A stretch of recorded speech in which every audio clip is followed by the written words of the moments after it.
Salam sejahtera untuk kita semuanya. Kembali lagi bersama dengan saya, Hermanus Umbugeli, calon guru penggerak Angkatan 11 dari SMAS Katolik Santo Alfonsus, Kabupaten Sumba Barat Daya. Kali ini saya akan mewawancarai 3 kepala sekolah terkait pengambilan keputusan ketika mereka sedang menghadapi persoalan-persoalan atau masalah-masalah yang bersentuhan dengan dilema etika. Selamat menyaksikan.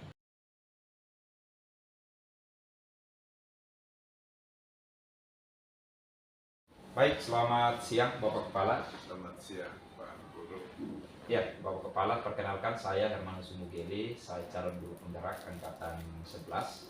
Di sini saya hadir di depan Bapak Kepala untuk mohon izin kalau Bapak Kepala ada waktu untuk kami berbincang-bincang dengan Bapak Kepala, karena saat ini kami sementara mempelajari modul 3.1, di mana dalam modul 3.1 berkaitan dengan bagaimana pengambilan keputusan terkait dengan dilema etika dan rujukan moral. Apakah Bapak Kepala bersedia untuk berbincang-bincang sedikit dengan saya? Boleh Pak Guru. Baik, Bapak Kepala, jika Bapak Kepala sudah ada waktu untuk berbincang-bincang dengan saya, maka di sini ada beberapa pertanyaan yang akan saya sampaikan di Bapak Kepala.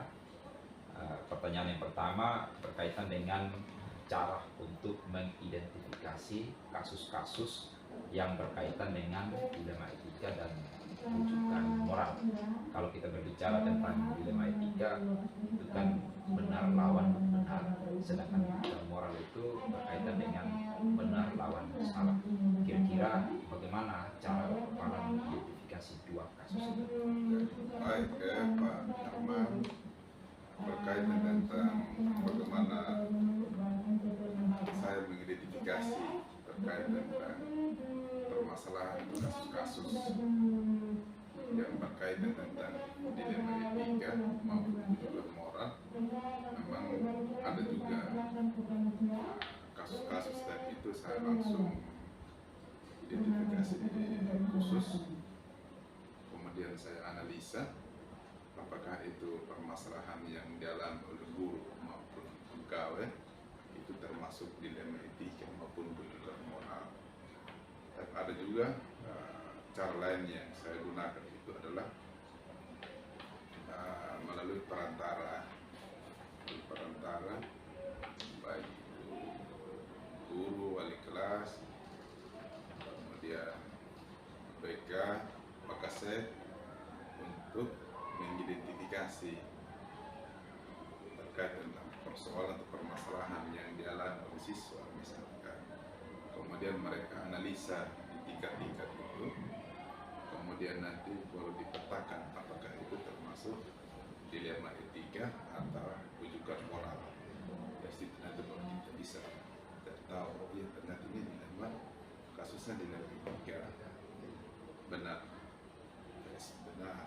Oh ternyata ini rujukan moral, benar, salah gitu.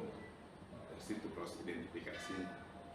Kalau sudah dipetakan di identifikasi seperti itu, baru nanti kita pikirkan bagaimana keputusannya. Gitu Pak.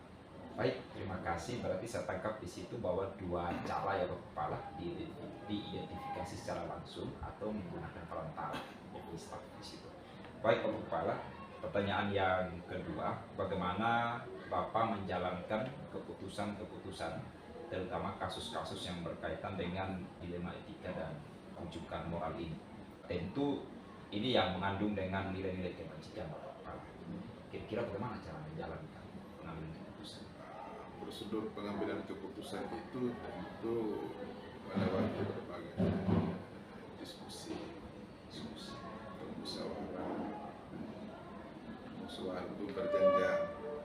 Kalau tadi itu masalah di siswa itu mulai dari guru, di kelas, BK, Kasek, habis itu baru nanti bisa bagian teman saya hasil bisa dari tim-tim itu yang bergerak di bidang itu.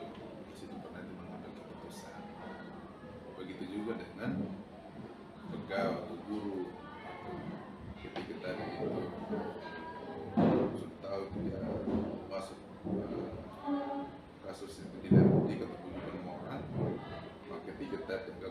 persoalannya prosedurnya ya. Kalau tadi itu agak mudah diselesaikan itu persoalan, biasanya saya putuskan sendiri juga. Tetapi itu tadi kalau agak rumit dan harus membutuhkan masukan, saran juga, pendapat dari senior maupun saya libatkan juga di prosedurnya. Setelah mendengarkan semua, timbang-timbang semua, nanti diputuskan ini masuk ke forum ke etika, kemudian berbicara terkait dengan persoalan itu prosedurnya. Baik, baik Kepala, mungkin ada langkah-langkah selanjutnya ya yang Bapak Kepala lakukan setelah si masalah itu moral atau Langkah-langkahnya seperti itu tadi saya sampaikan, tidak ada langkah-langkah lain lagi ya. Langkah itu seperti itu, dia berjanji ya. Penanganannya kalau siswa ya tadi itu harus dimulai dari guru maba dulu sampai ke siswa, apakah siswa masih buat putusan. Begitu juga kasus di guru agar tidak langsung sekolah mengambil keputusan. Diskusi dulu ini persoalannya bersama dengan Kapolsek, nanti mengambil keputusan. Itu dia menjalankan. baik. Yang berikut Bapak Kepala, hal yang paling efektif menurut Bapak Kepala ambil untuk pengambilan keputusan berkaitan dengan dilema etika. Ya. Hal yang paling efektif dalam pengambilan keputusan musyawarah, mufakat bersama dengan Kapolsek, bersama dengan rekan sejawat untuk berpikir bersama terkait tentang kasus yang dialami.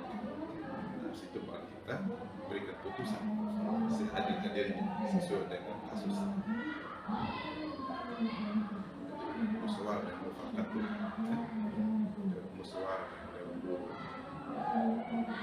saya terkait kasus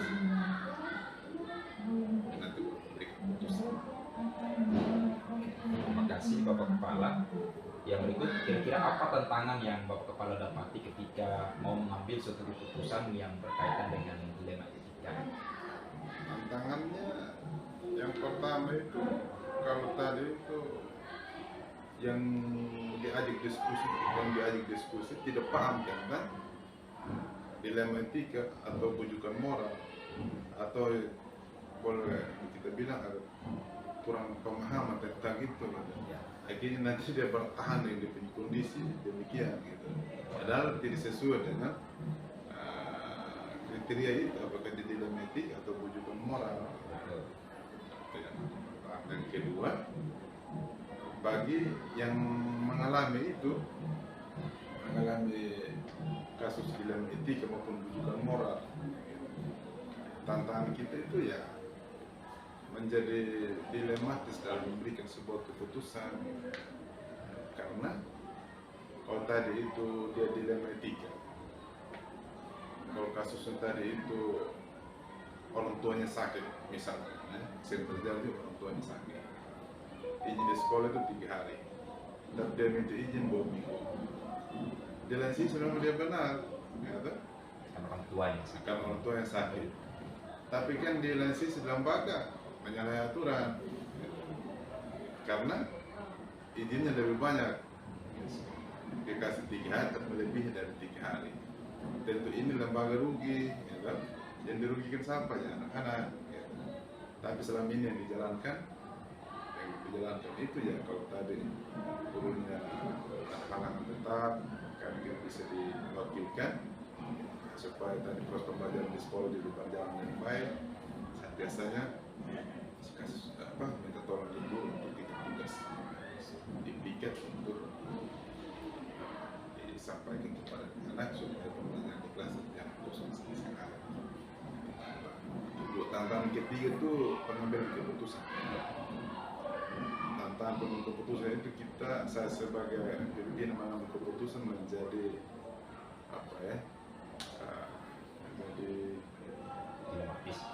menjadi dilematis, karena memang berbicara tentang aturan, di lain sisi dia benar. Benar.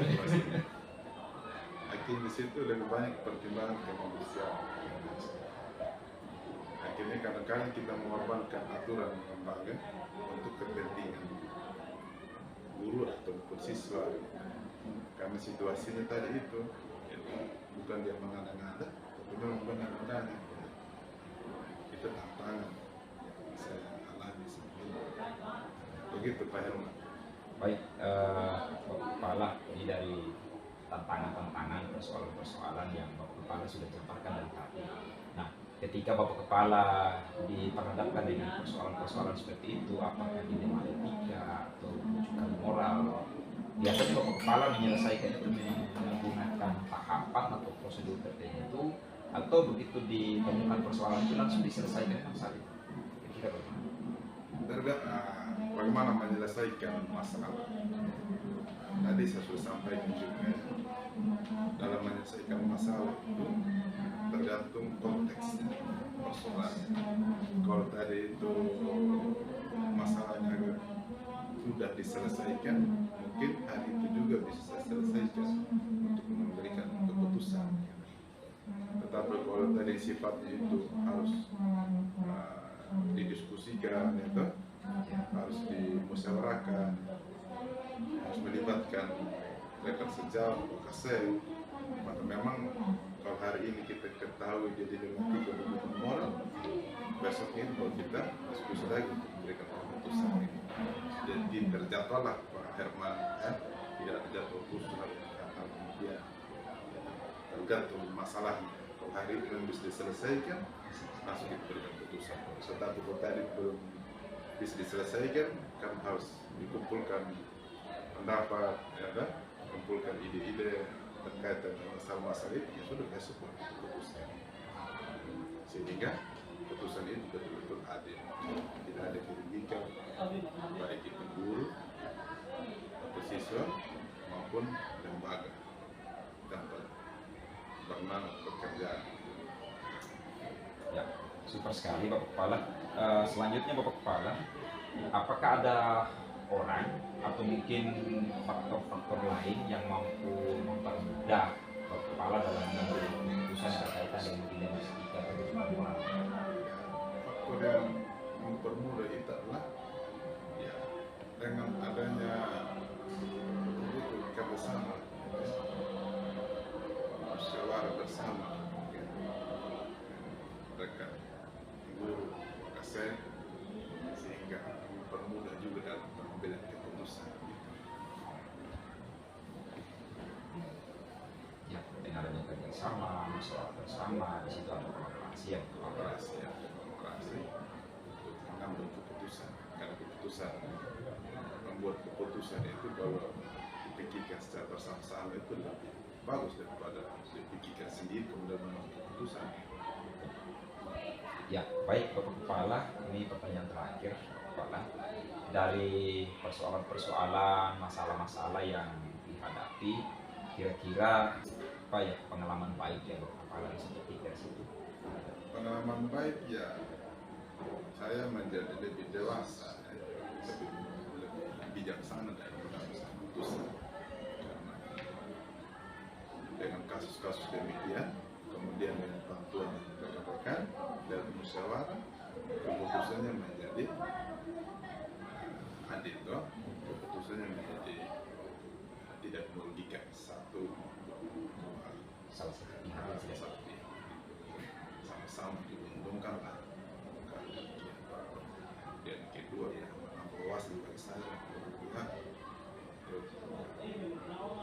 terus belajar dalam pengambilan keputusan, sehingga segala sesuatu yang diputuskan itu betul-betul orientasi pada persoalan yang terjadi, bukan karena sifatnya itu subjektif dan harus objektif, bukan formula suka dan tidak suka, tapi karena objektivitasnya seperti itu, maka memang layaknya sebuah keputusan juga yang sifatnya objektivitas, tanpa didasari keputusan yang sifatnya subjektivitas. Demikian Pak Herman untuk hal itu ya. Baik, terima kasih Bapak Kepala sudah membagikan pengalaman berharga bagi saya selaku calon guru penggerak. Semoga pengalaman berharga dalam pengambilan keputusan yang berkaitan dengan etika, juga moral menjadi pembelajaran bagi saya dan bisa membentuk saya menjadi seorang pemimpin pembelajaran yang mampu menuntun, mengarahkan peserta didik seperti yang kita harapkan secara bersama-sama. Terima kasih banyak atas waktunya Bapak Kepala. Sukses ya Pak Herman ya, Ya, menjadi CGP, teruslah menjadi guru pembelajar, siap belajar sepanjang hayat sehingga menjadi pemimpin pembelajaran masa depan anak-anak. siap. Oke, Terima selamat kasih. siang ya.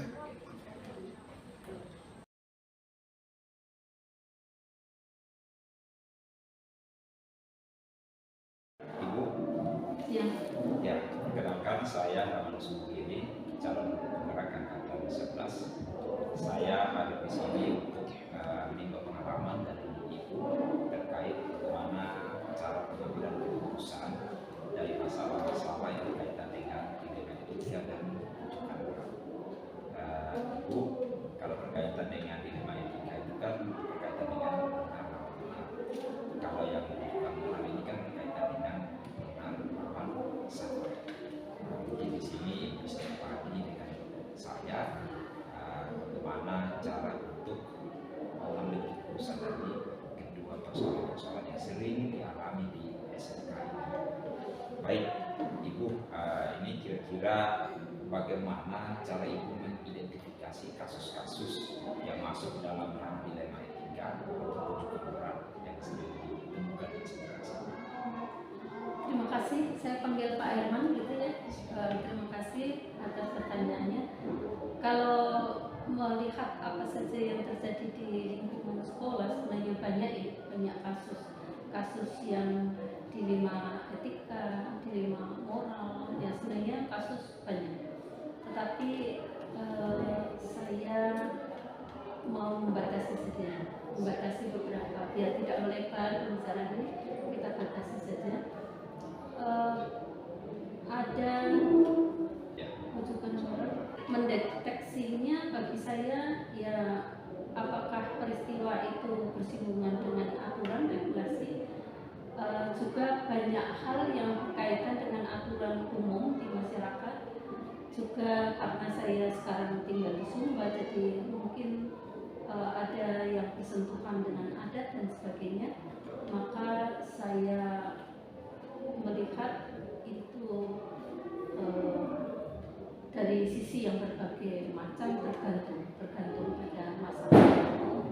Maka saya akan batasi masalah dilema etika dulu. Contoh, saya sebagai orang yang sedang belajar adat di sini, saya menjumpai banyak hal yang langsung saya secara intuisi saya merasa bahwa ini ada yang tidak berlaku secara umum seperti itu. Contoh misalnya saja ada guru saya sudah siap menikah. Ini biasanya kalau di adat Sumba itu ada syarat-syarat, ada selain ritual, tetapi ada juga misalnya seperti bendis dan seterusnya, tahapan-tahapan seperti itu. Di masyarakat umum nggak sama ya, nggak sama. Lalu contoh misalnya saja ada pasangan guru yang sudah sampai di tahap tertentu, secara adat mereka sudah sah, ini benar ya, ini benar. Tetapi belum sempat, belum mampu, belum bisa misalnya menikah secara gereja maupun secara negara seperti itu. Ya, itu yang saya anggap sebagai dilema etika. Nah, menghadapi yang seperti itu, kami biasanya ya saya ngobrol dengan ketua yayasan yang orang Sumba yang paham tentang adat Sumba. Saya tidak berani melangkah karena ini akan sangat riskan untuk saya yang tidak tahu adat, lalu saya memutuskan secara keputusan apa terhadap mereka ini. Maka biasanya saya ngobrol dulu dengan ketua yayasan, lalu saya mendengar teman-teman yang memang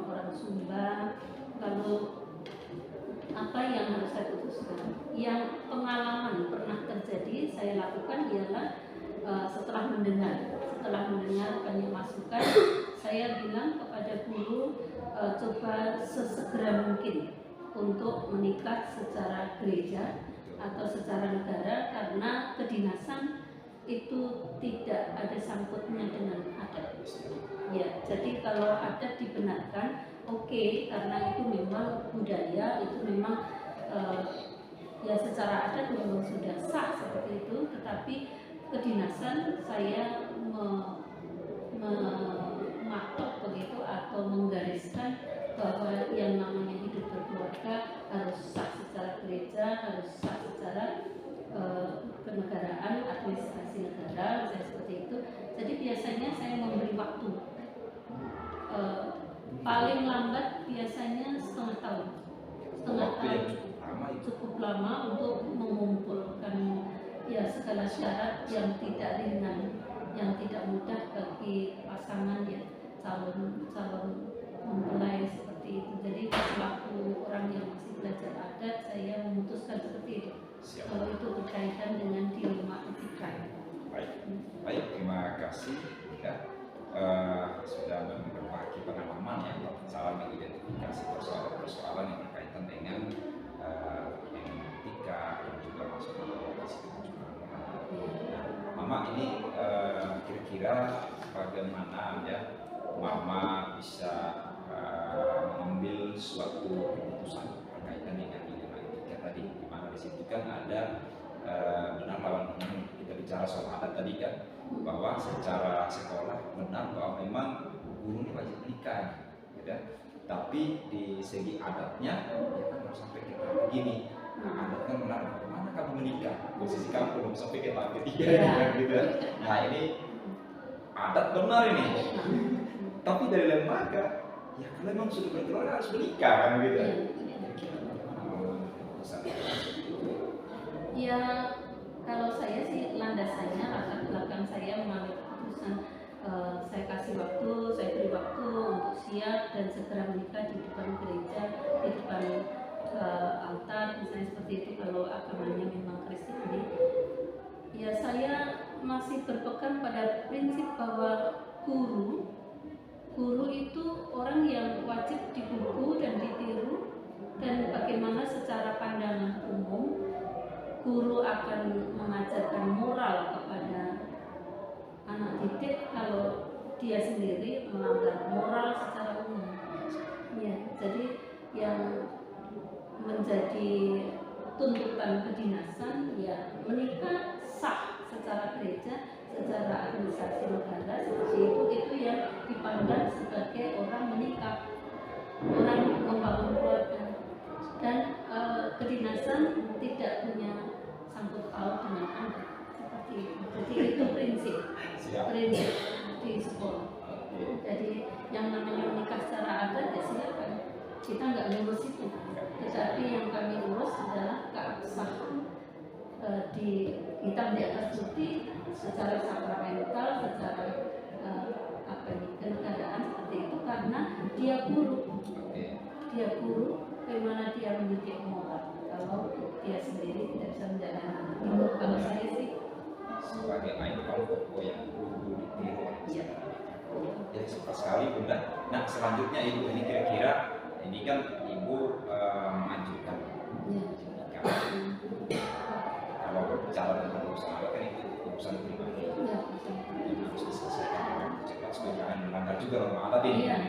Nah kira-kira langkah-langkah apa yang Mama lakukan atau yang langkah-langkah apa yang Mama ambil supaya bisa sukses ini gurunya harus nikah? Langkah-langkah yang Mama ambil dari sebagai seorang pimpinan.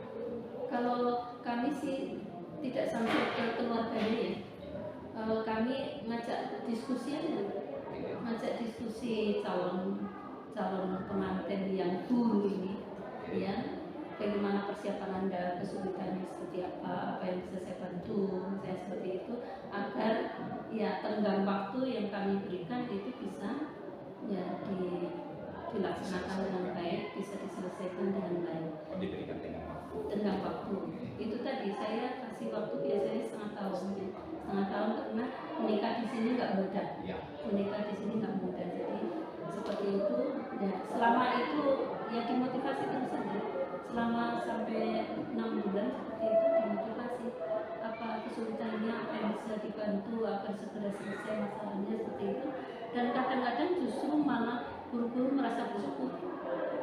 bukan dari situ ya. Kalau tidak didorong nggak kunjung selesai. Benar. Ya, seperti itu biasanya. Seperti itu. Baik. Ya. Mama, ini yang berikutnya nih. Hal apa yang Mama anggap paling efektif? Langkah yang paling efektif yang pikir itu yang paling tepat lah untuk mengambil sebuah keputusan dari persoalan berkaitan dengan adat istiadat. Efektif. Ya, Ya, saya rasa itu ya. gitu ya. Saya rasa itu. Memberi dorongan, memberi motivasi, memberi waktu untuk berjuang, berusaha seperti itu, lalu membantu kalau bisa membantu apa yang kurang sehingga merasa tidak dikejar-kejar tetapi difasilitasi. Baik, Mama mungkin dalam pengambilan keputusan ya terkait dengan guru yang berusaha nikah, karena itu menjadi tuntutan lembaga karena bicara tentang moral. Dia sebagai seorang ikon yang menjadi contoh kamu sekali ini. Mungkin pertanyaan selanjutnya, apakah ada tokoh lain atau salah satu sekolah yang bisa membantu Mama atau mungkin yang bisa memfasilitasi Mama untuk pengambilan keputusan ini? Sangat tergantung kepada masalahnya sendiri. Kalau masalah itu sifatnya pribadi bisa saya tangani sendiri, acuannya pasti regulasi, ya saya putuskan sendiri. Tetapi kalau itu sudah berdampak pada aspek-aspek yang banyak, lalu menyangkut banyak orang yang ada di lingkaran internal sekolah misalnya, saya tidak bisa memutuskan sendiri. Pastinya saya akan pertama kali minta kepada ketua yayasan selaku pimpinan saya, apa saja langkah-langkah apa saja, minta masukan langkah apa saja yang diambil yang benar, karena kadang-kadang juga apa yang saya putuskan itu kadang-kadang di mata yayasan sekalipun itu kadang kurang, kadang tidak pas dan sebagainya. Jadi berpikir bersama, lalu minta masukan, lalu memutuskan atas dasar pertimbangan seperti itu. Tetapi kalau kasusnya sudah sangat luas misalnya, ya saya perlu tidak hanya yayasan tetapi banyak pihak yang saya minta masukan, meskipun keputusan final tetap di saya. Seperti itu. Ya, jadi tergantung dari persoalan apa yang sedang dicapai. Mama ini yang berikutnya dari persoalan tadi kan ada guru yang tersebut dengan masalah adat, gitu kan. Tapi lembaga di sini ya mewajibkan masuk nikah, dia seorang guru. Nah, ini pertanyaannya adalah, apakah Mama langsung menyelesaikan memang saat di sini di lembaga ini, atau begitu mendengar ada kasus itu gurunya sudah berumah tangga yang tinggal dengan suaminya atau dengan istrinya ini, gitu kan? Ini kan berbicara tentang moral, jadi kita sebagai lembaga kan pasti langsung mengambil. Apakah Mama langsung selesaikan saat itu atau membuatnya dalam bentuk jadwal yang harus diselesaikan? Biasanya langsung saya panggil, kami ngobrol, diskusi, saya tanyai seperti apa sih kurang lebih gambaran kehidupan mereka, proses perkawinan mereka, misalnya seperti itu biasanya. Lalu kita mengacu ke regulasi, ke aturan seperti itu, lalu apa yang bisa kita buat dengan kondisi seperti itu, aturannya seperti ini, apa yang bisa kita lakukan untuk sesuai dengan acuan seperti itu. Oke, jadi ketika mendengar bahwa ada ya pertemanan yang cukup dekat, gitu kan, ambil diselesaikan di situ, lalu mencari solusi. Biasanya langsung saya panggil. Atau kalau misalnya saja saya melihat ada gejala-gejala, oh ini sudah mulai pendekatan, mulai jalan bareng dan seterusnya, ya saya hanya kasih sinyal, hati-hati, oh saya bilang gitu aja. Oke, baik Bunda. Selanjutnya ini pertanyaan terakhir dari persoalan-persoalan yang Mama sudah gambarkan tadi, tentunya tidak jauh dari dilema etika dan juga moral. Kira-kira apa pembelajaran yang Mama ambil dari persoalan-persoalan yang sudah dilalui? Saya tidak mungkin pungkiri Mama sudah lewati berbagai macam persoalan ini. Kira-kira apa pembelajaran yang Mama bisa petik dari situ? Ya, kalau persoalan harus dihadapi, tidak boleh lari, tidak boleh lari dari persoalan. Jadi seberat apapun persoalan, serumit apapun persoalan, kalau itu ada di depan kita, ya kita harus hadapi dan kita tanggulangi. Jadi, kalau tidak bisa ditanggulangi sendiri bersama, kan kita satu keluarga itu kan ya, saling membantu. Siapa yang punya gagasan, pikiran, solusi, kita musyawarah menyelesaikan. Jadi kalau saya sih prinsipnya kalau ada masalah ya dihadapi, jangan lari gitu. Karena kalau kita lari terus kan masalahnya Ya, bisa tidak selesai. Oke, Mama, tidak terasa kita sudah selesai masa wawancaranya. Terima kasih banyak sudah berbagi dengan saya selaku calon penggerak. Semoga pengalaman-pengalaman yang Mama bagikan menjadi pembelajaran berharga bagi saya, dan kedepannya ya saya bisa menerapkan mungkin di lembaga tempat saya mengabdi, ketika saya memimpin anak-anak di situ. Ya, saya bisa menerapkan itu sebagai salah satu ikon ya, seorang guru yang ditiru, dicontoh peserta didiknya, dan pada akhirnya ya saya bisa manusia. Terima kasih banyak Mama sudah meluangkan.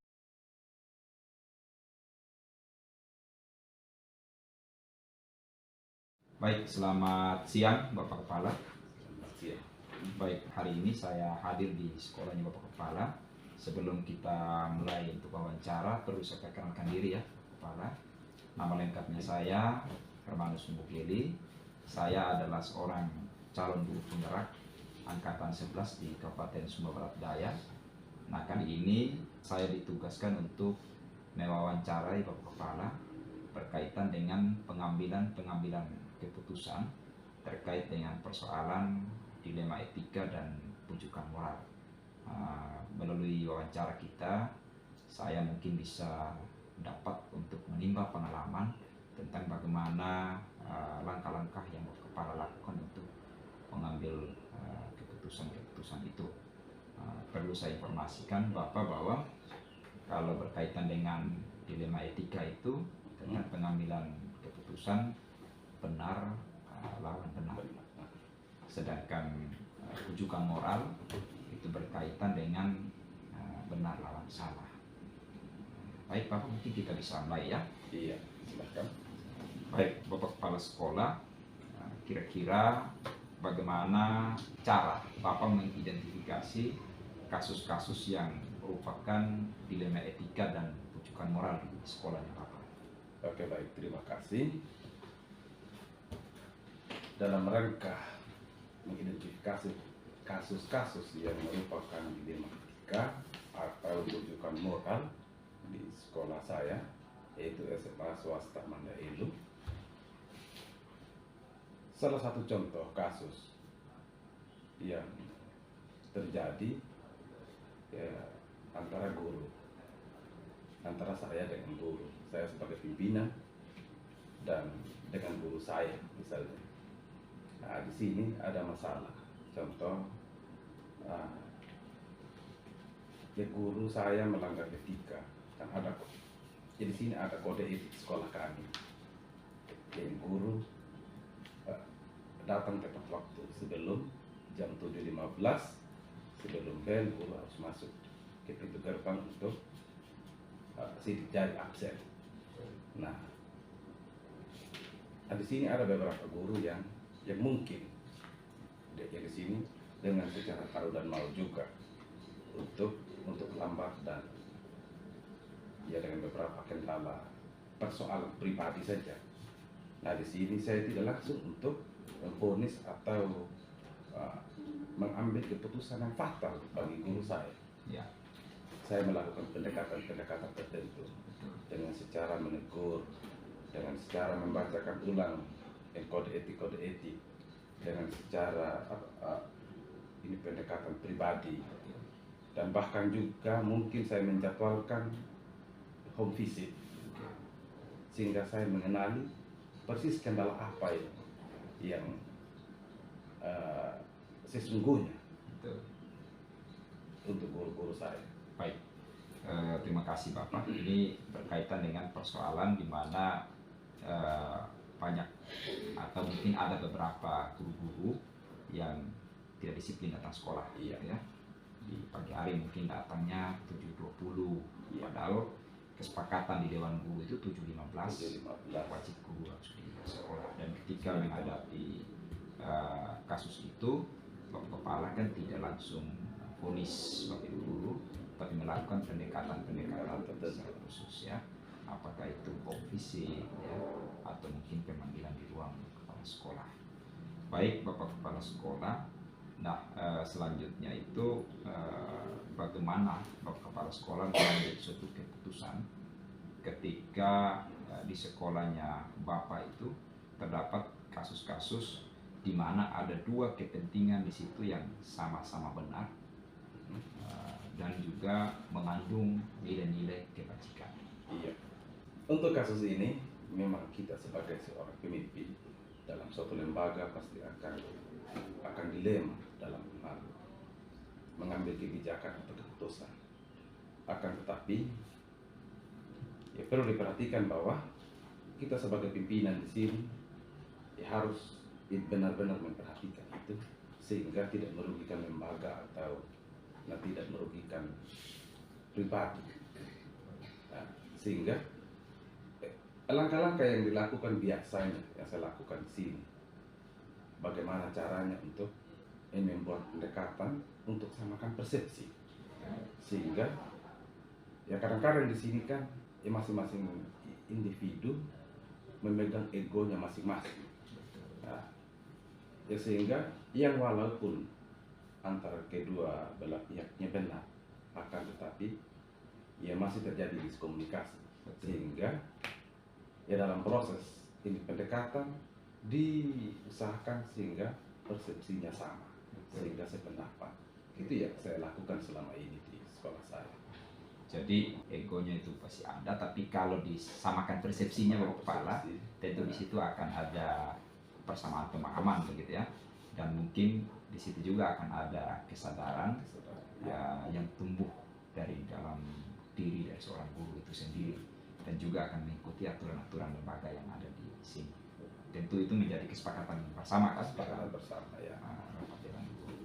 Nah, tadi kan Kepala yang sudah menjelaskan soal itu, tapi mungkin ada langkah-langkah konkret yang atau prosedur ya yang biasa Bapak Kepala lakukan mengenai hal-hal seperti tadi keterlambatan guru. Ya, sampai pada saat ini yang pertama saya coba berdiskusi dengan orang terdekat dari guru yang bermasalah. Betul sekali. Terus yang kedua dari itu saya ingin mengadakan home visit, kunjungan Ya. rumah. Oh betul ya, Nah, home visit. sehingga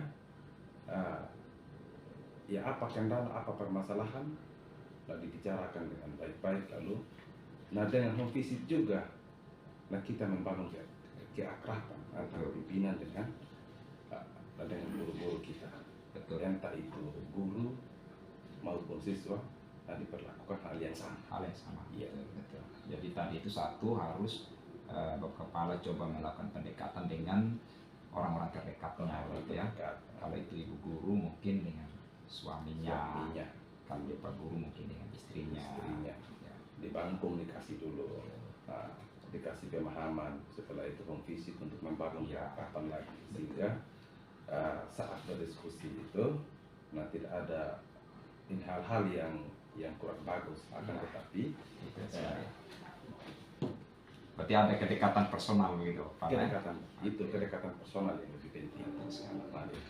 Baik Bapak Kepala, kira-kira dari persoalan itu mungkin yang Bapak Kepala anggap itu ya sebagai hal yang dianggap paling efektif atau yang paling pas dalam melakukan suatu pengambilan keputusan, apa kira-kira? Ya, untuk sementara saat sekarang, hal yang pas yang saya lakukan untuk beberapa kasus yang sudah terjadi, ya pendekatan, home visit, tetapi mungkin jika ada persoalan-persoalan yang lebih besar, yang lebih krusial daripada ini, ya mungkin saya juga akan terus belajar untuk ketika pengambilan keputusan dan pemecahan masalah itu sehingga saya lebih bijak lagi dalam hal ini. Oke. Artinya belajar dari persoalan yang sedang dari dihadapi. persoalan yang sudah terjadi. Betul. Ya, baik Bapak Kepala, mungkin kita lanjut ya. Kira-kira dalam persoalan-persoalan yang berkaitan dengan dilema etika tadi, kira-kira apa yang merupakan tantangan kepala hadapi ketika mau mengambil suatu keputusan? Salah satu tantangan yang pernah saya alami selama ini, Ya. ketika ada beberapa pihak yang susah mendengar dulu. Betul. Susah mendengar. Susah mendengar. Jadi ketika kita berbicara, pendapat kita atau arahan kita susah didengar, lalu tetap dengan pendiriannya sendiri. Maka di dalam hal ini kita butuh proses untuk terus adakan pendekatan, terus adakan pendekatan dan memberikan pemahaman secara terus-menerus, sehingga di dalam mengambil keputusan pada kasus dilema etika ini benar-benar pas, lalu tidak ada yang dirugikan. Betul sekali, Pak. Baik, mungkin dalam penyelesaiannya, Bapak Kepala, untuk persoalan-persoalan tentu yang tidak lari jauh ya dari dilema etika tadi. Apakah sesuai pengalaman Bapak Kepala, apakah dalam segi penyelesaiannya itu Bapak Kepala menggunakan jadwal untuk menyelesaikan, atau mungkin langsung diselesaikan hari itu, ataupun kalau dibuatkan jadwal, kira-kira bagaimana prosedur penyelesaian itu? Untuk sementara, saya tidak memiliki jadwal dalam hal ini, tetapi saya hanya menggunakan catatan pribadi. Catatan pribadi yang saya maksudkan adalah langkah-langkah tahapan penyelesaian masalah dalam setiap kasus itu nanti saya akan tindak lanjut terus dalam hal ini. Lalu untuk jadwal khusus setiap masalah saya tidak buatkan, karena dengan begitu banyak tugas-tugas dari sekolah dan segala macamnya, ya apalagi saya saat sekarang ini lagi menghadapi akreditasi. Oh ya.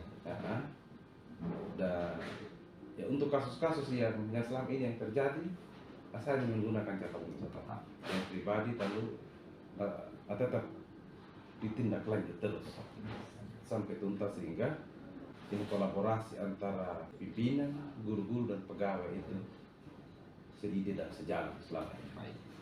Baik, terima kasih Bapak Kepala. Lalu yang berikut Bapak Kepala, dalam penyelesaian persoalan berkaitan dengan dilema etika, apakah ada seseorang atau faktor-faktor apa mungkin yang mampu mempermudah atau membantu Bapak Kepala dalam pengambilan keputusan? Selama ini, jika kasusnya hanya dalam yang melanggar aturan sekolah dalam hal kecil, dan ya bukan masalah besar, Betul. yang sampai pada tercorengnya nama lembaga, itu saya bisa selesaikan sendiri, kemudian berdiskusi dengan para staf saya untuk dalam pengambilan keputusan.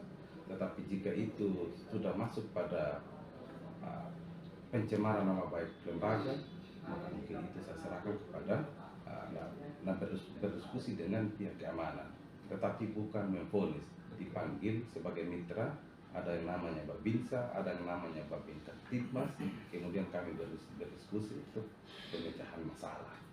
Biasanya seperti itu. Tapi kalau hanya ini kode etik saja yang dilanggar, itu secara personal saja antara yang bermasalah dengan saya sebagai pimpinan di sini. Ya, tapi tentu juga pasti akan ada nih Bapak Ibu guru yang dituakan di sini. Ya, para staf saya, para wakil, Oh, ya. para wakil kepala sekolah saya, 4 orang pasti berdiskusi. Akan ada diskusi dalam hal ini. Oke, baik. Bapak Kepala, selanjutnya ini mungkin pertanyaan terakhir Bapak Kepala, terkait dari persoalan-persoalan yang Bapak Kepala hadapi yang kita perbincangkan dari tadi ya, apakah itu terkait keterlambatan guru ketika datang di sekolah, atau mungkin ada ya itu juga membawa dalam perbedaan persepsi antara guru dengan pimpinan. Kan pimpinan kan harus menegakkan aturan yang sudah disepakati bersama di rapat dewan guru. Nah, Bapak Kepala kira-kira dari persoalan itu pembelajaran apa yang Bapak Kepala ambil ya dari persoalan-persoalan yang Bapak Kepala sudah alami sebagai pengalaman Bapak Kepala dalam menjalani rona pimpinan di Smas Mandailing. Dari semua pasti dalam pekerjaan Ya, pasti ada baiknya dan pasti ada masalah yang kita hadapi. Tidak semuanya adalah itu baik-baik saja. Nah, segala sesuatu yang kurang baik, contoh dalam rujukan moral atau dalam kasus dilema etika itu diambil bagian positifnya. Semakin kita diberi masalah, semakin ada persoalan di dalam kuat gitu ya Kepala ya. Nah itu, nah kita semakin diuji untuk kita semakin kuat. Kita diuji untuk semakin bijak di dalam hal pengambilan keputusan. Entah apa saja yang dalam moral atau dalam yang dilema etika. Nah itu kita semakin diuji untuk semakin bijak dalam mengambil keputusan. Nah, Berarti di situ ada proses pembelajaran. Kita semakin bijaksana. Ya. Terima kasih banyak Bapak Kepala sudah berbagi pengalaman dengan saya. Semoga pengalaman yang Bapak Kepala bagikan kepada saya selaku calon guru penggerak bisa menjadi pembelajaran tersendiri bagi saya untuk menjadi minimal sebagai pemimpin pembelajaran ke depannya. Dan saya juga mungkin bisa berbagi dengan peserta didik yang saya tuntun di lembaga tempat saya mengabdi, yakni Smas atau Dexantri Khusus. Terima kasih banyak atas waktunya Bapak Kepala. Sukses. Oke, terima kasih. Ya, terima kasih. Demikianlah wawancara saya dengan ketiga kepala sekolah terkait dengan kebijakan-kebijakan yang mereka ambil ketika dihadapkan dengan persoalan-persoalan di lembaga mereka masing-masing, di mana persoalan-persoalan tersebut berkaitan dengan dilema etika dan bujukan moral. Semoga video saya ini dapat bermanfaat untuk kita semua. Terima kasih banyak.